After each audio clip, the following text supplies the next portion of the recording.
Nous sommes à New York en 1969. Je dis 69, tu te dis libération sexuelle, hippie et tout le touti.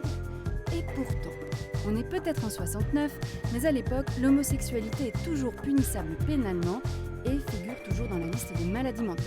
Il est entre autres interdit de servir des boissons alcoolisées aux personnes homosexuelles, de danser entre hommes ou encore de se travestir. Notre histoire se passe une nuit de juin au Stonewall Inn, un bar gay de Greenwich Village, un bar un peu miteux sans eau courante tenu par la mafia qui était un peu la seule à oser se foutre de la loi si ça pouvait leur amener un peu de pognon. Le bar tourne à plein régime quand la police débarque pour faire une descente. On contrôle certaines personnes, surtout les drag queens, et on demande aux autres de se disperser. Fred Sargent, activiste de la cause homosexuelle qui a 20 ans à l'époque, raconte qu'il passe devant le bar à ce moment-là.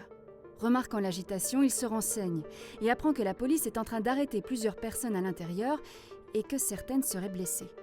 Il décide de rester lui aussi sur le trottoir. Bientôt, une petite foule s'est rassemblée devant l'établissement.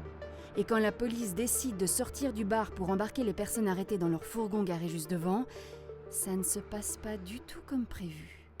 Menottée et traînée de force sur le trottoir, Storm Delavery, sorteuse du Stonewall, s'en prend à la foule curieuse. Qu'est-ce que vous faites? Pourquoi vous restez là à regarder sans rien faire? Soudain, un premier projectile est envoyé en direction de la police. Puis un deuxième. Les personnes présentes sur le trottoir jettent tout ce qui leur passe sous la main. Des pièces de monnaie, des ordures, des pierres, des pavés. Les flics sont obligés de se retrancher dans le bar et d'appeler des renforts. C'est le début des émeutes de Stonewall. Elles dureront 5 jours. 5 jours pendant lesquels des drag queens, kings, ainsi que toute la communauté affrontent violemment les autorités. Mais on n'y fait pas que se battre. Face aux rangées de policiers en armure anti-émeute, bras dessus, bras dessous, les manifestants et les manifestantes se mettent à danser du kickline en chantant.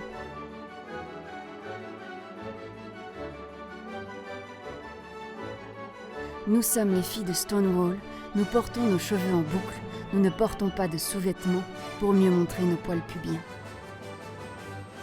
Ces émeutes vont permettre aux personnes gays de sortir d'une ombre oppressante. Et l'année suivante, les communautés LGBTQIA+ de New York, de Los Angeles et de San Francisco descendront dans les rues pour commémorer les émeutes, dans ce qui deviendra la première marche des fiertés du monde. C'est la toute première Gay Pride.